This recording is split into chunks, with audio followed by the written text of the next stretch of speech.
Hello, I'm Denton Davidson, Senior Editor for Gold Derby. Mimi Leader is a two-time Emmy winner for ER among her 10 career nominations. That career also includes LA Law, China Beach, The West Wing, Nashville Shameless, The Leftovers. I mean, I could go on and on, Mimi. But we're here to talk about your Emmy-winning series, The Morning Show on Apple TV+. So you direct 4 out of the 10 episodes in season 2, and you're also an executive producer. So when you look over the 10 episodes for the season, how do you decide which ones you want to direct? Well, I am fortunate enough to be in on the story development, and I can, sort of pick and choose. And I also base it on our editorial schedule. So, I pick the ones that feel most interesting, a more interesting road for me to go down to discover.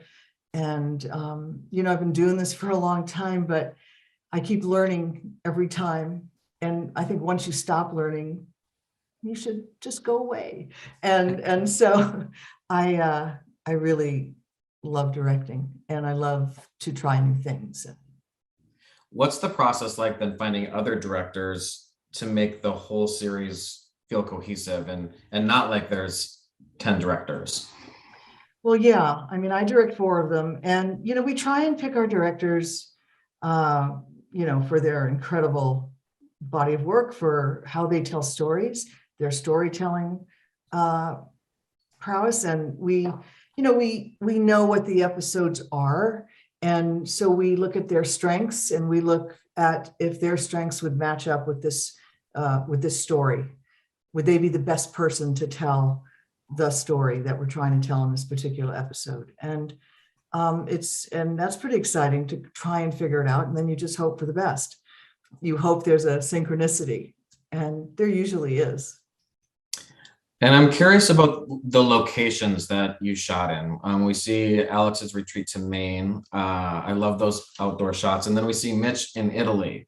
And we know he's, of course, not in Italy. So I believe there was some drone work and then a studio build. Can you explain to me how you were able to accomplish all those different locations? Well, yeah, when COVID hit, we had been shooting for 13 days, our second season, and we shut down.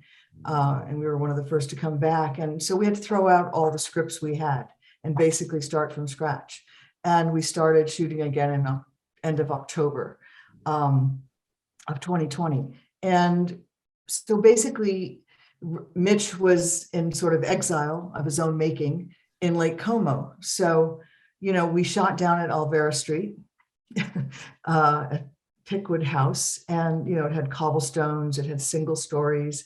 And we dressed, Nelson Coates, our incredibly brilliant production designer, it just felt like Italy. And, we put blue screens all around and put the lake in and put the second story in of the buildings. We did a lot of research. So we never left LA. And the villa that we shot in was in Sierra Madre. We never left LA. So we did a lot of set extension work. And so what I did with the villa was, it was an empty palette. We dressed it, we painted it. It was very detailed. And, there was a lanai, a patio, and we put a big blue screen there.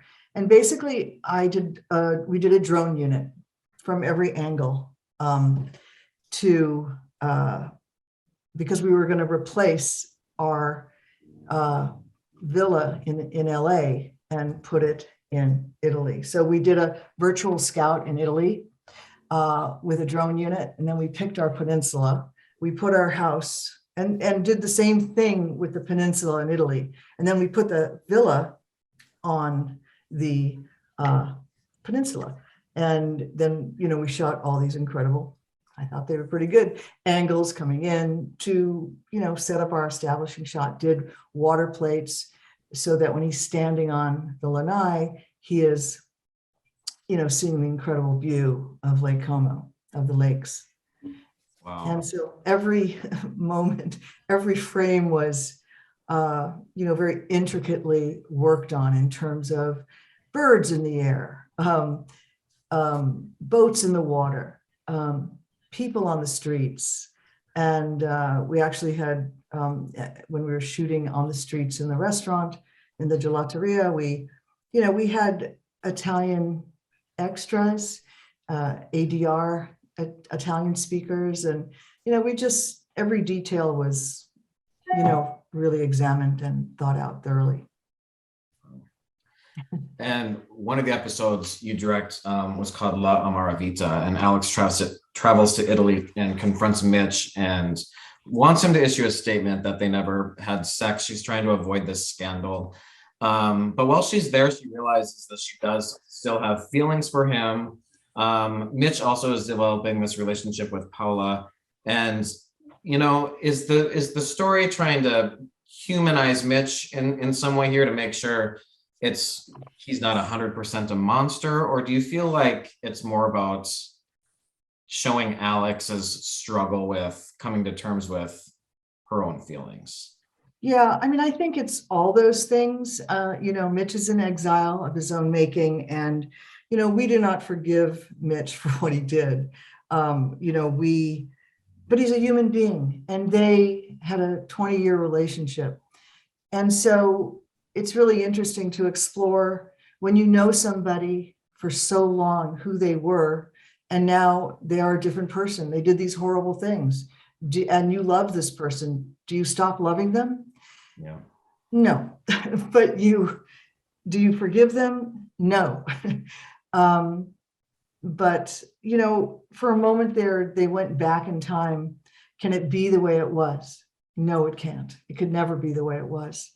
And so a lot of truths are discovered, a lot of,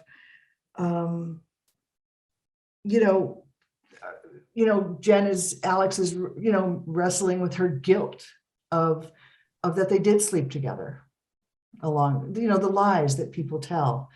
And, a lot of the themes of season 2 were identity. Who am I? Who am I? Am I this awful person? And can you be a good person? Am I a good person? And, Paula, he helps Paula out, this documentary filmmaker. And, he's trying to redeem himself. But is there redemption for someone who has, committed sexual assault? Is there? It's for the audience to answer. I think there's obviously a lot of opinions about that. Yeah. And when you're working with such an incredible cast, you've got Oscar winner Reese Witherspoon, Emmy winners Jennifer Aniston, Billy Crudup, Juliana Margulies, Steve Carell has been nominated for everything 1,000 times. Does that make it easier or harder on yourself as a director? Because on one hand, you've got these people that are like, I know what I'm doing. So is that harder to say, this is my vision? Yeah, no, working with Steve and Jen and Reese and Billy and Mark and, Karen Pittman, all these incredible actors, they all come to work super prepared and they all want direction. I think most actors do. And, most actors want to share your vision, and, they know their characters. They've been living in those shoes for a long time. And so when things don't feel truthful, of course, you'll deal with that because they're not, and find a way to get in to discovering what is. And I love working with actors. I love actors. I think they're extraordinarily smart and really fascinating people. And we're really lucky because coming to work every day is always like eating candy, because it's like, oh, today I get to do this. And we get to, dig deep into this scene, into this. And it's so much fun. And, and I don't intellectualize when I direct. I really like to come from, where are we? What do you want in this moment? What does the character want? And how are we going to get it? And how are we going to find it? And it's always a, really fascinating exploration. Well, Mimi Leader, thank you so much for speaking with Gold Derby today about the morning show on Apple TV+, and best of luck at the Emmys this year. Thank you. My pleasure.